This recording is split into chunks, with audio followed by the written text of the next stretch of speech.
오늘 믿음의 자치를 따르는 자들, 이게 아브라함의 믿음의 자치를 따르는 자들입니다. 그래서 오늘 우리가 로마서 3장에서도 봤습니다만 유대인들이 헷갈리는 부분, 또 이방인들로서 예수 믿는 사람이 또 헷갈리는 부분들이, 그런 부분들을 계속해서 지금 사도 바울이 반복해서 설명하고 있습니다. 유대인들은 율법의 행위로 말미암아 구원받는다, 자꾸 그 생각에 갇혀있기 때문에 그게 아니라 행위로 말미암은 것이 아니다, 오직 믿음의 의로 말미암은 것이다. 지난 3장에서 우리가 배웠습니다만 오늘 또 바울이 누구를 예를 들었냐면 가장 유대인들이 존경하는 믿음의 조상 아브라함의 예를 들고, 또 가장 위대한 왕 다윗 왕을 예를 들어서 두 사람을 예를 들어 가지고 그 믿음으로 말미암는 그 하나님의 의에 대해서 또 설명합니다. 그러면서 그 할례를 꼭 행해야만 의롭다함을 받는 하나님의 자녀가 된다는 이 사고방식을 깨뜨리기 위해서 또 그 할례에 대해서 설명하면서 아브라함을 예를 들어서 또 설명하게 되는 거죠. 그래서 이게 자기 수천 년 동안 내려온 이 각인 뿌리 체질된 거를 바꾸기가 이렇게 힘이 든 거예요. 그래서 로마에 있는 이 유대인들은 곳곳에 가는 곳마다 회당에서 자기 후대들을 가르쳤기 때문에 그 회당에서 뭘 배우면 이 율법을 배우는 거거든요. 이 사도 바울도 자기가 회당에서 이 교육을 받았던 사람이에요. 그리고 가말리알 문화생에서 율법에 대해서는 박사급이 된 사람입니다. 그래서 이렇게 철저하게 율법의 교육을 받았고, 이 사도 바울 같은 경우는 자기는 율법으로는 흠이 없는 자라고까지 얘기할 정도로 철저하게 율법을 지켜가는 그런 삶을 어릴 때부터 교육받은 사람이 사도 바울이거든요. 근데 그것이 아니다라는 걸 이제 그리스도를 깨닫고 난 뒤에 그것이 아니라는 걸 발견하게 된 거죠. 그 복음의 비밀을 알게 된 겁니다. 그래서 그거를 계속 설명한 거죠. 예수 믿고 교회 왔는데도 이 비밀을 잘 모르기 때문에 오늘 우리 서론으로 아브라함의 먼저 믿음에 대해서 좀 확인을 해봐야 되겠습니다. 이거는 아브라함을 뜻하는 아브라함, AB라고 약자라고 쓴 겁니다. 지난번에 이렇게 해놓은 거, 이거 하나님 뜻입니다. 이게 데오스의 헬라어로 데오스에서 여기 대문자로 쓰면은 하나님의 뜻이고, 이거 소문자로 쓰면은 우리 영어도 가한테 소문자로 쓰면 이제 귀신이라는 뜻이거든요. 사실 다른 영적인 존재, 귀신들 말하고, 대문자로 쓰면 성경에서 말하는 거 하나님을 말하는 거. 그래서 이걸 생략해가지고 그냥 이것만 쓴 거죠. 그래서 이게 하나님이란 뜻입니다. 이게. 그리고 이거는 이제 아브라함을 줄여서 그냥 쓴 겁니다. 아브라함의 믿음. 아브라함의 믿음, 우리 창세기와 히브리서를 찾아보면은 아브라함은 하나님의 명령을 따라서 가나안 땅을 갔습니다. 가나안 땅. 내가 네게 지시할 땅을 가라. 지도상으로 어딘지 가르쳐 주지도 않으시고 내가 네게 지시할 땅으로 가라. 그렇게 얘기했단 말이에요. 그러니까 이게 하나님이 하신 말씀이 지금 내 형편에 잘 안 맞고 내 지식으로는 잘 이해가 안 될 수도 있어요. 그런데 문제는 그 하나님 말씀을 믿고 행동으로 옮긴다는 게 중요한 거예요.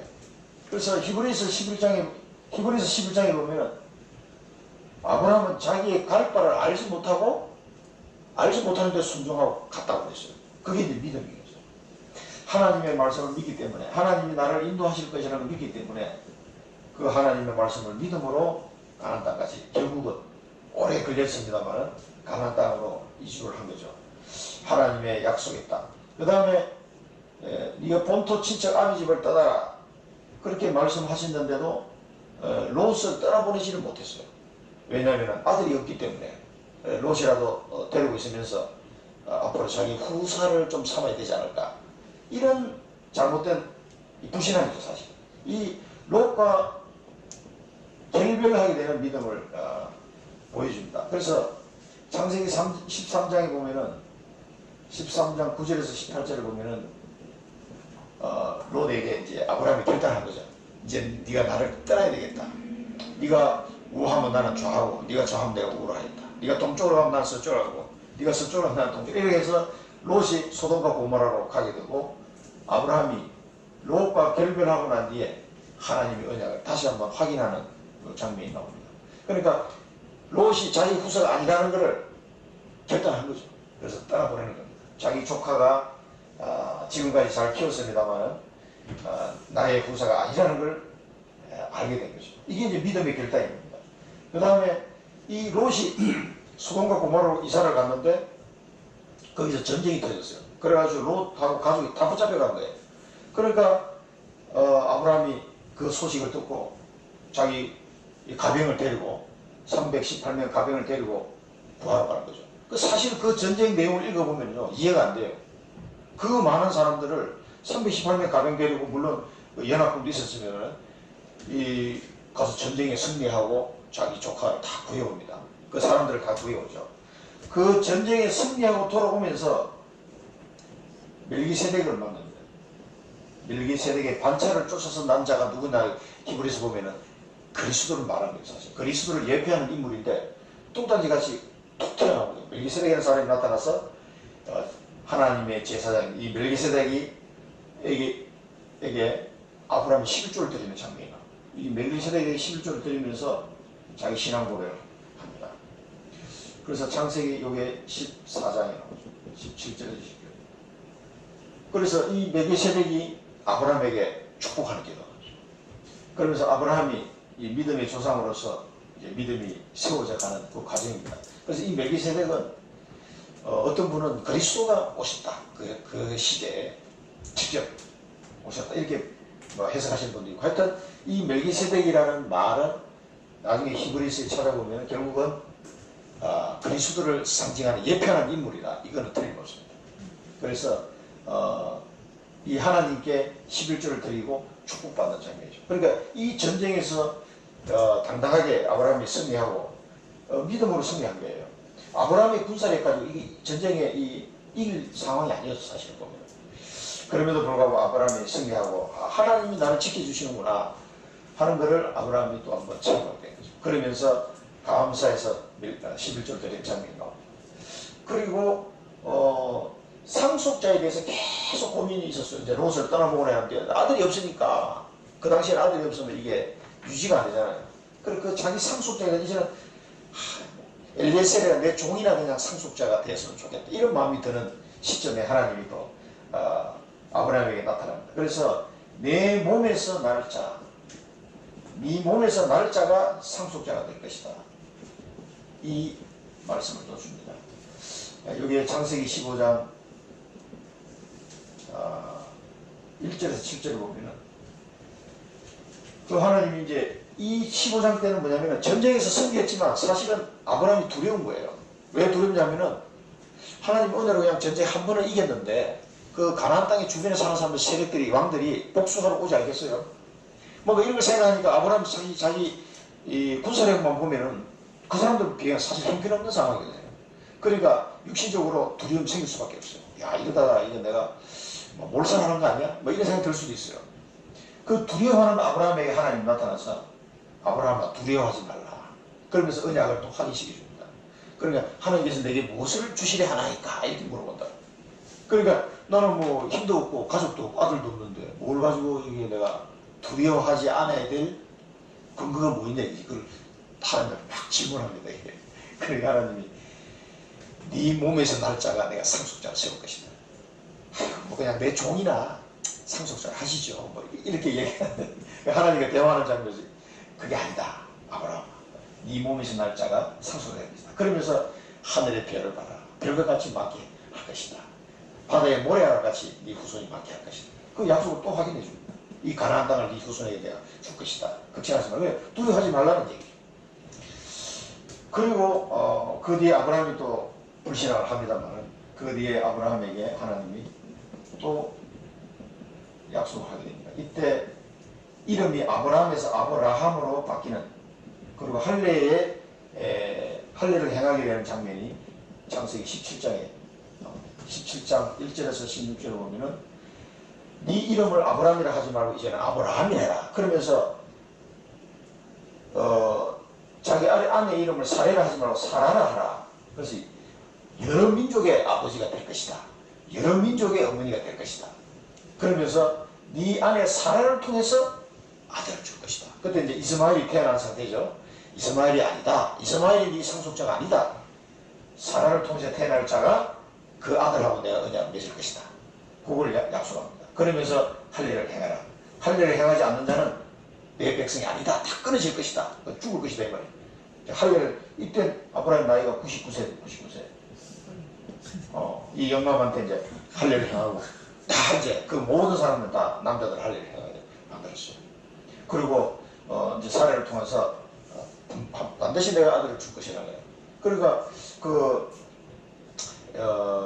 히브리서에 보면은 그런 장면이 나와요. 그 죽은 자 같은 자에게서도 하나님이 생명을 주실 것이라는 사실을 믿었다 그랬어요. 사실 이 창세기 내용을 보면 정말 그럴까라고 의심을 하는 장면도 있습니다만 히브리서 해석을 보면은 그걸 아브라함이 믿었다 그랬어요. 그러니까 이제 할례를 그 하나님의 자녀가 된 징표로다가 이제 모든 남자는 할례를 행하라. 그래서 나중에 이삭이 태어나면 할례를 해야 되죠. 8일 난지 8일 만에 다 할례를 해야 돼요. 그래서 이스라엘 백성들이 이 장면에서 이 말씀 때문에 다 고정관념입니다. 할례를 행하지 않으면 하나님 자녀가 아니다라고 생각하는 게 굉장히 강하게 각인이 되어 있는 상태예요. 그래서 이걸 깨뜨리기 위해서 지금 사도 바울이 설명을 하는 거죠. 그리고 이 99세 때 장면이 굉장히 성경에 길게 기록이 되어 있어요. 여러 가지 시험도 있었지만은 이 이삭을 출생할 것에 대한 약속을 또 합니다. 이게 창세기 18장에 또 나와요. 18장에 내년 이맘때 사라가 어디 있느냐 물어보시면서 사라가 뒤에 숨어 있었거든요. 그러니까 사라를 통해서 나 아들 낳을 것을 이삭이라고 해라. 분명히 좀 그러니까 그게 이제 뒤에 숨어서 사라가 생각한 게 아이고 우리 영감은 이제 늙었고 나는 이제 아기를 낳을 수 없는 몸인데 경수가 꺼내진 지 오래됐는데 근데 어떻게 아들 낳는단 말이냐. 이제 속으로 웃었어요. 사라야 네가 왜 웃느냐 내가 저 안 웃었는데 속으로 웃었는 거죠. 그러나 내년에 내가 다시 올 것이니 그때는 내가 아들 낳을 것이다. 그러니까 이 약속을 다시 한 번 또 줍니다.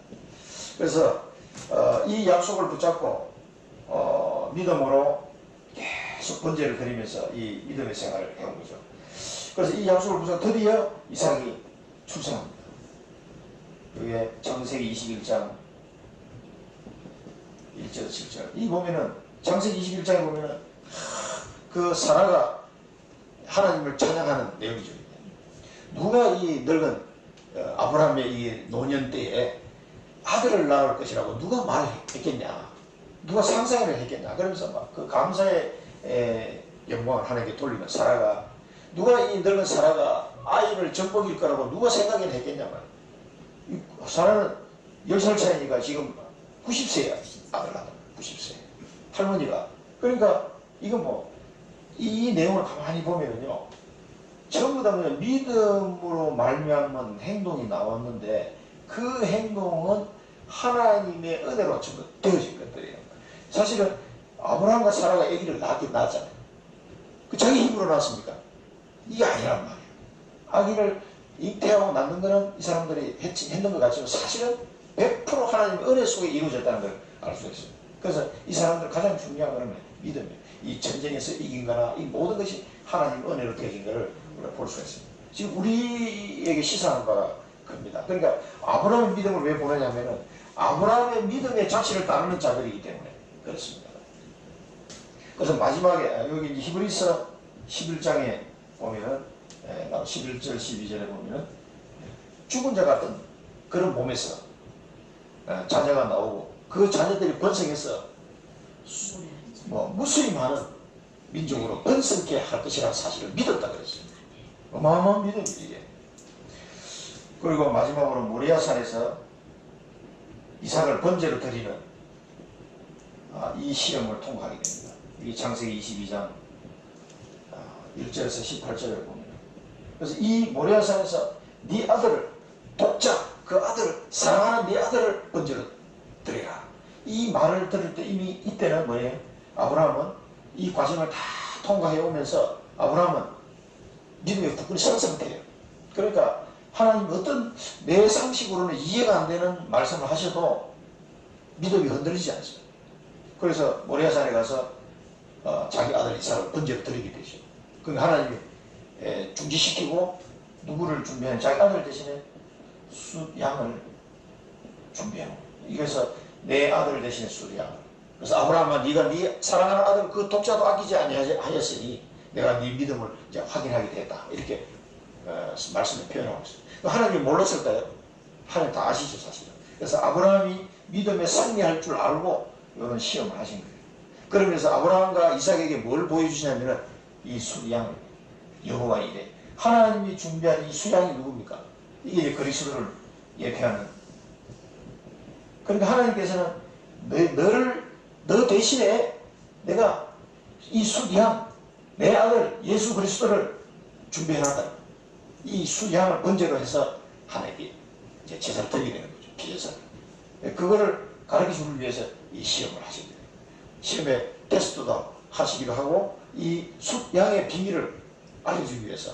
그래서 아브라함과 이삭이 숫양에 대한 비밀을 확실하게 각인되는. 그러면 이게 전부 다 뭐냐면은 아브라함이 무슨 행위를 한 것이 아니라 믿음으로 말미암았다는 것을 지금 보여주는 거예요. 그래서 이 사실을 꼭 기억하시고 본론을 봐야 되겠습니다. 이 아브라함의 믿음의 자체를 따라가는 사람의 원리가 복 있는 사람, 복 있는 자. 여기서 사도 바울이 누구를 복 있는 사람이라고 하는지를 잘 보셔야 됩니다. 일한 것이 없는 사람. 바울은 일한 것이 없는 사람에게 하나님이 의로 여겼다 그랬어요. 일한 것이 없는 사람이 하나님의 의로 여기심을 받는 사람이 복 있는 사람이다. 이게 로마서 4장 1절부터 6절 말씀입니다. 계속 이는 그러면서 예를 들어서 아브라함을 지금 얘기한다. 아브라함이 행위로 의롭다함을 받았다면 만약에 행위로 의롭다함을 받았다면 자기가 자랑할 것이 있을 것이다. 그러나 그렇지 않다는 거죠. 여기서 아브라함이 자랑할 게 뭐가 있습니까? 전부 다 하나님 은혜. 아브라함이 야 내가 잘나서 됐다라고 자랑할 게 하나도 없다는 얘기죠.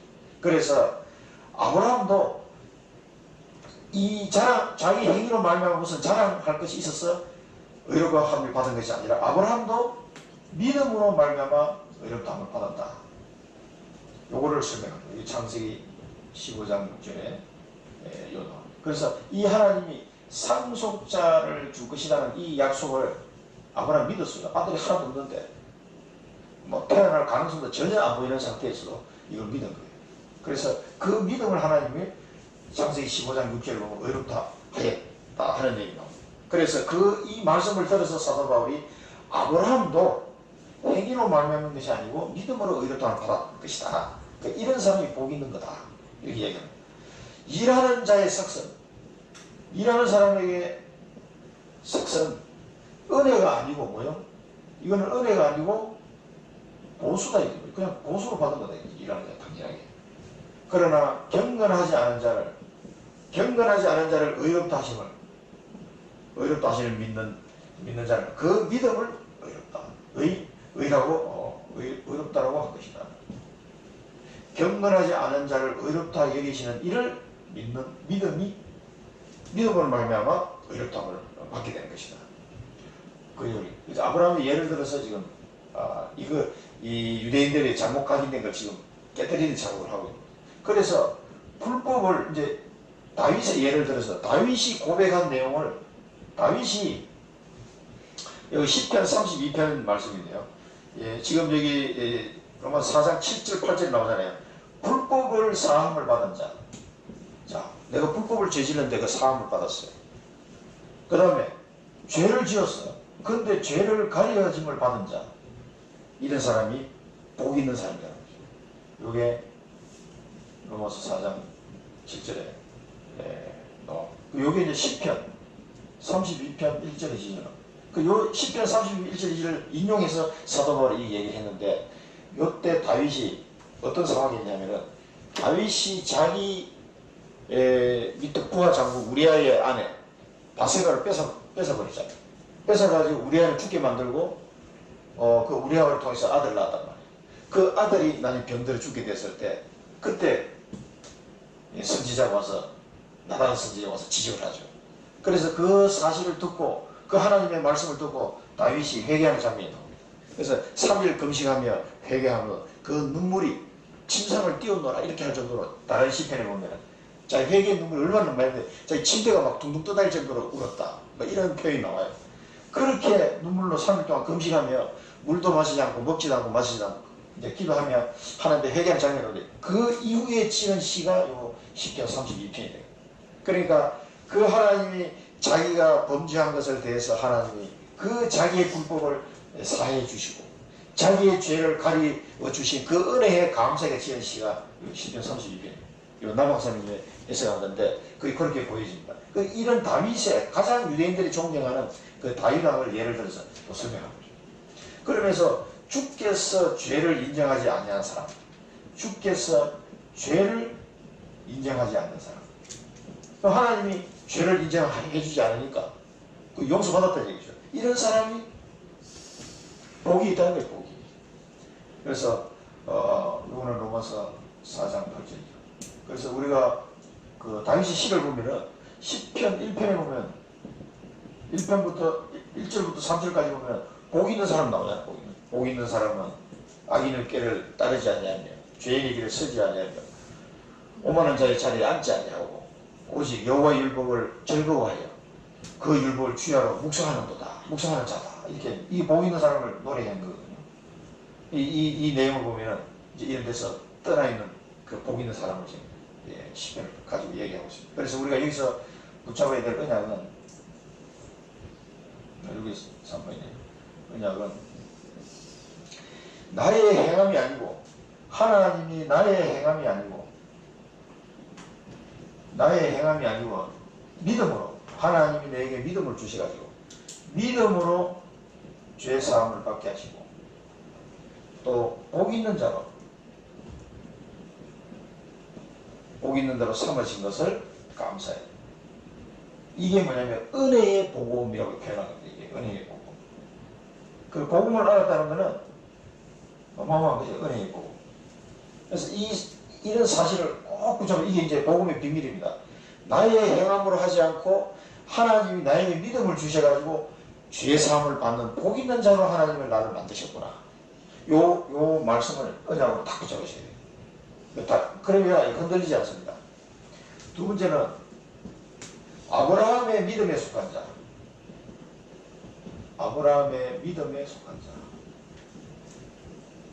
그 아브라함의 믿음에 속한 자에게는 하나님의 또 큰 축복이 있습니다. 그거를 우리가 발견해야 됩니다. 그러면서 여기서는 이제 할례에 대한 부분을 또 한번 설명하고 있습니다. 그래서 아브라함이 무할례 시에 믿음으로 된 의를 가진 것이다. 무할례 시에. 이게 할례를 받은 99세 때 할례를 받은 거니까 이전에 벌써 의롭다함을 받은 거잖아요. 그러니까 무할례 시에 의롭다함을 이미 받은 거다. 그래서 이것은 뭐 어떻게 되냐면 믿음으로 된 것입니다. 믿음으로 무할례 시에 의롭다함을 받은 것이다. 그래서 이거를 단지 무할례 시에 믿음으로 의로움을 받은 사람이 단지 그 표징으로 할례를 행한 것 뿐이다. 이거는 성경에 보면 하나님의 자녀의 표징으로 할례를 행하는 뿐이다. 그래서 그러면 왜 아브라함은 이 무할례 시에 믿음으로 의인이 되느냐? 그것은 갈라디아서 3장 16절 18절에도 나와 있습니다만 이 아브라함을 통해서 많은 사람이 조상으로 만들기 위해서 하나님이 이렇게 하시다. 그러니까 무할례 시에 믿음으로 의인이 되기 때문에 앞으로 올 모든 세대 중에서도 이 무할례자들, 즉 그러니까 이방인들이 믿음으로 구원받는 그들의 조상이 되도록 하기 위해서 하셨다는 거예요. 그래서 갈라디아 3장 16절 18절 보면 흔한 자손들을 얘기했지만 그 자손이 핵심은 뭐야? 한 분 그리스도를 의미하는 거다. 이렇게 여기를 또 설명하고 있어요. 그러면서 이 그리스도에 대한 약속, 이 약속은 아브라함 이후에 수백 년 뒤에 온 여기 이제 430년 뒤에 온 율법이 이 약속을 폐기할 수가 없다.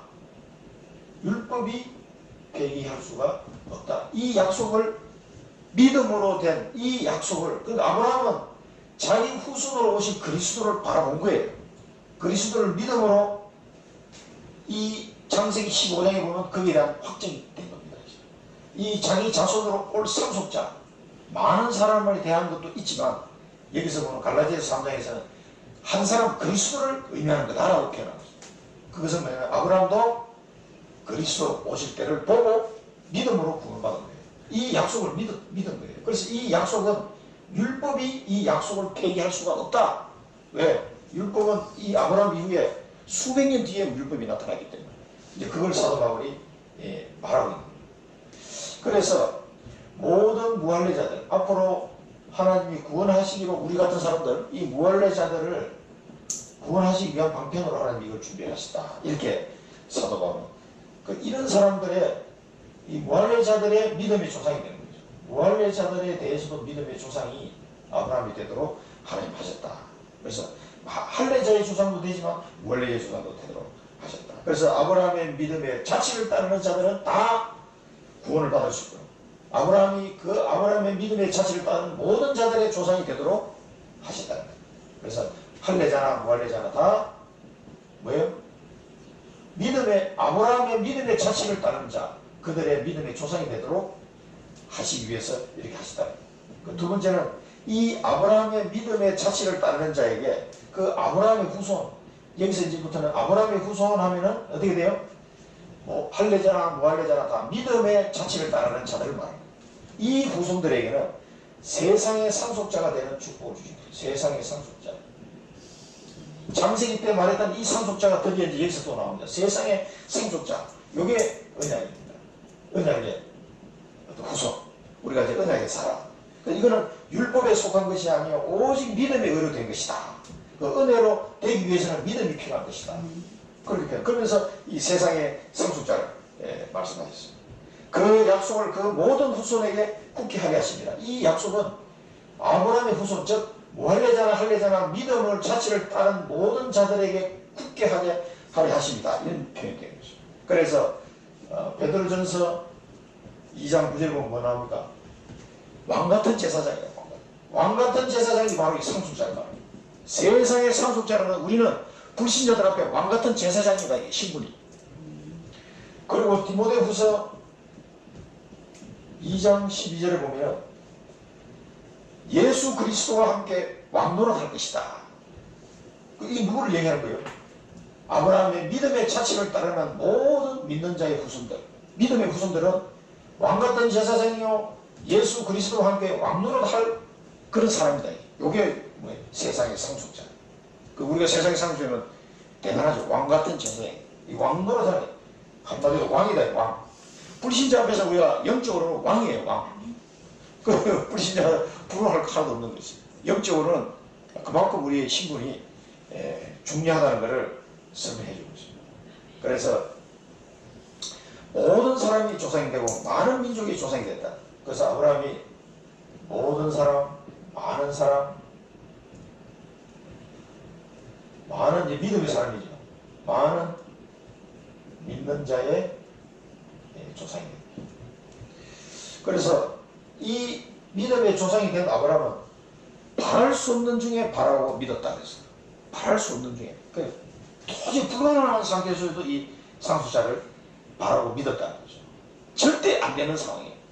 절대 불가능한 상황인데 아브라함은 하나님의 말씀을 믿었더라. 말씀대로 하나님의 말씀대로 순종한 거죠. 믿었습니다. 그래서 믿음의 조상이 된 겁니다. 그래서 우리도 마찬가지입니다. 지금도 나에게 주신 언약, 하나님의 말씀은 불가능한 것처럼 보일 수도 있어요. 그 언약이 아브라함처럼 도무지 바랄 수 없는 중에도 그 하나님의 말씀을 믿을 때 성취가 됩니다. 그 아브라함에 적용했던 이 말씀은 지금 우리에게 동일하게 적용된다는 것을 꼭 기억하셔야 됩니다.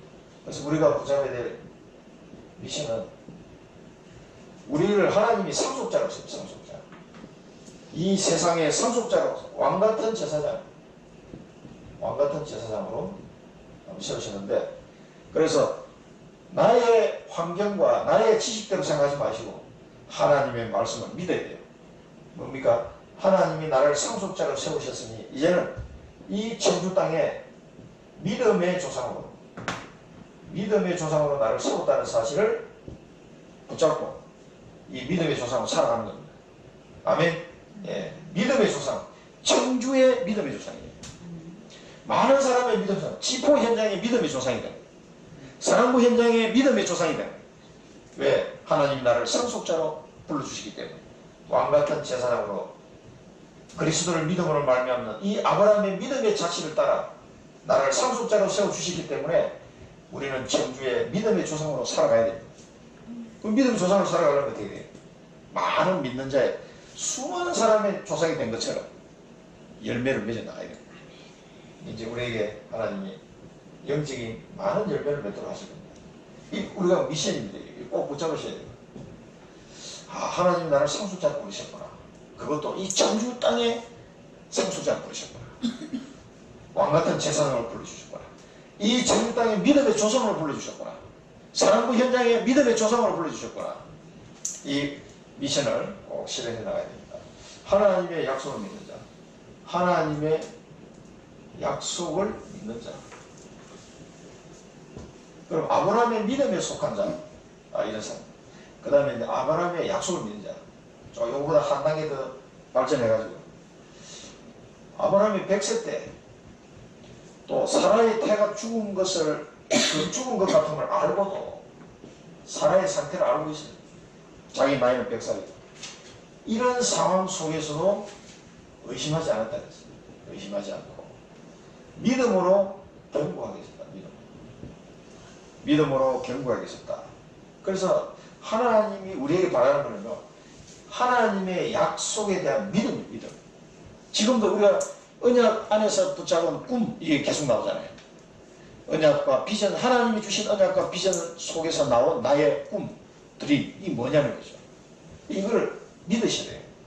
내 생각, 내 지식으로 보면 도무지 안 될 것 같아. 뭐 환경적으로 보면 100살이고 사람은 아기를 낳을 수 없는 상태이기 때문에 이 사실을 알고도 의심하지 않았더라. 알고도. 그래서 하나님의 약속이 성취되는 거는요, 믿는 자를 통해서 믿는 자. 그래서 우리가 꼭 이 믿음에서 따라서는 되겠습니다.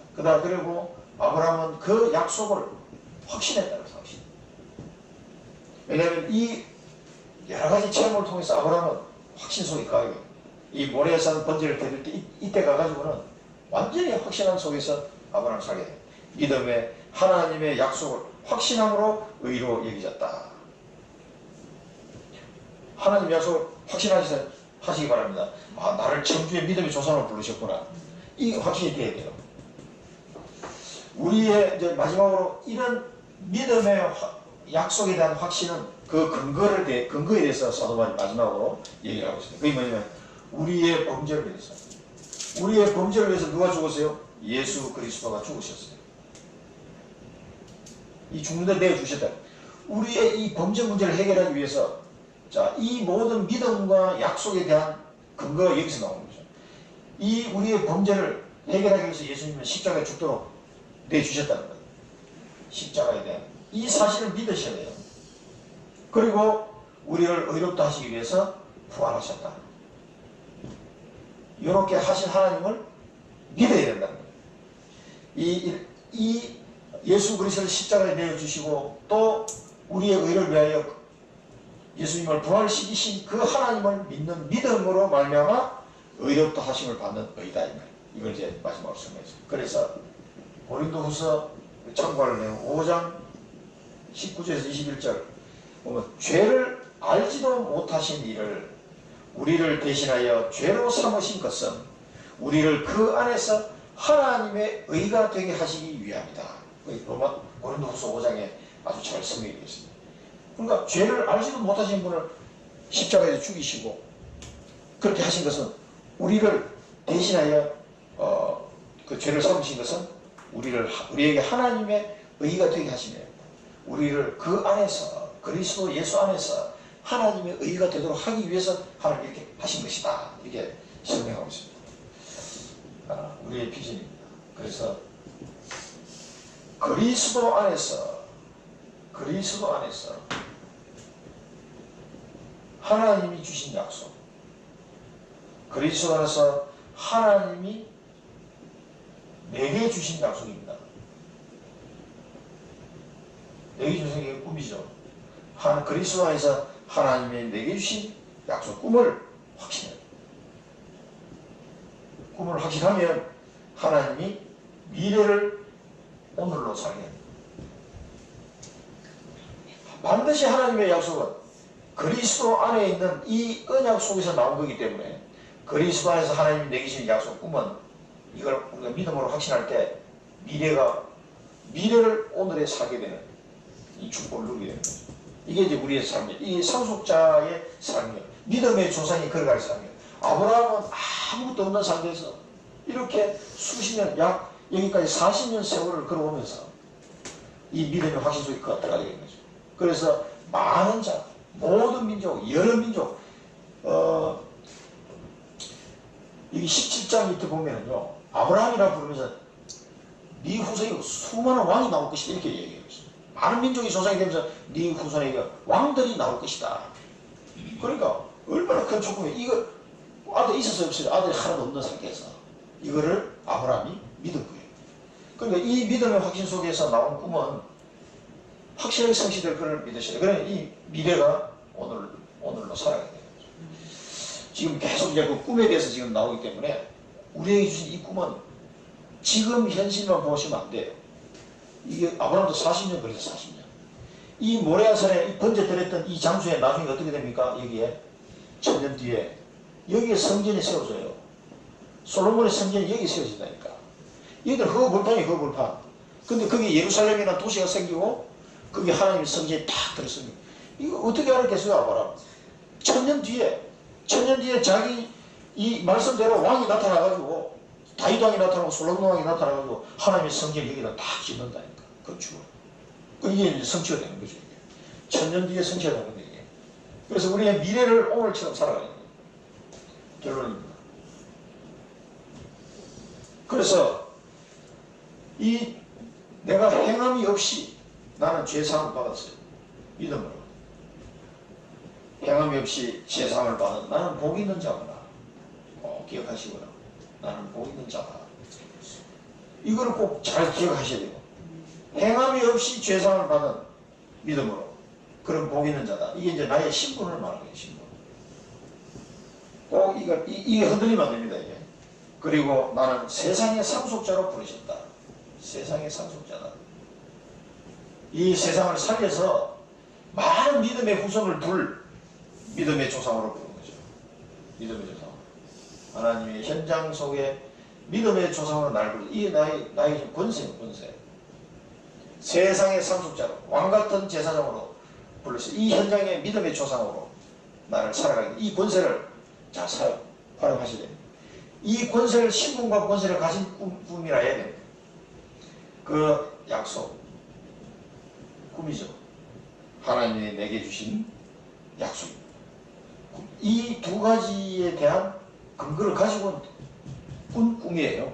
뭐 무턱대고 그냥 꿈을 꾼 게 아니라 하나님이 주신 꿈이지 그랬어. 이 하나님의 꿈에 대한 확신, 믿음이 흔들리면 안 됩니다.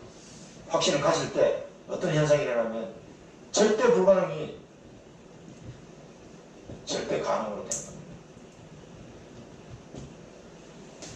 이런 은혜를 우리에게 주시려고 하나님이 이 신분과 권세를 우리에게 주신 겁니다. 아무 행함도 없는 내가 믿음으로 제사함 받는 복 있는 자로 삼으시고 이제는 이 세상의 상속자로 나를 세워서 나를 믿음의 조상으로 아브라함과 같은 축복 속으로 나를 인도하고 계십니다. 이 어마어마한 권세를 내게 왕같은 제사장의 권세를 내게 주셨습니다. 이걸 가지고 하나님이 내게 주신 약속 그 꿈을 확신해야 돼요. 아브라함이 그 믿음이 없으시지 않냐고 여러 가지 어려운 상황 바랄 수 없는 상황 속에서 믿었더라고요. 의심하지 않고 도무지 이해할 수 없는 상황이지만 의심하지 않고 아브라함 여기까지 간 거거든요. 그럴 때 그 확신할 때 하나님 우리신 꿈은 절대 불가능해 보이는데 절대 가능으로 간다. 이 사실 꼭 붙잡고 승리하시기 바랍니다. 기도하겠습니다. 살아계신 하나님 아버지 은혜를 감사드립니다. 아브라함의 믿음을 깨닫게 하시고 알게 하셨사오니 아브라함의 믿음의 자취를 따라가는 자로서 이제는 우리를 복 있는 자로 부르시고 또 우리를 세상의 상속자로 부르셔서 왕같은 제사장으로 이 땅의 믿음의 조상으로 우리를 아브라함처럼 세우셨사오니 하나님 아브라함의 믿음을 따라갈 수 있는 저희들이 되게 하여 주옵소서. 하나님이 우리에게 주신 그 약속 꿈을 확신하여 가지게 믿음으로 가질 수 있도록 저희들을 인도해 주셔서 하나님 이 현장을 살리는 절대 불가능이 절대 가능이 되는 그런 삶이 될 수 있도록 인도하여 주옵소서. 예수 그리스도 이름으로 기도드립니다. 아멘.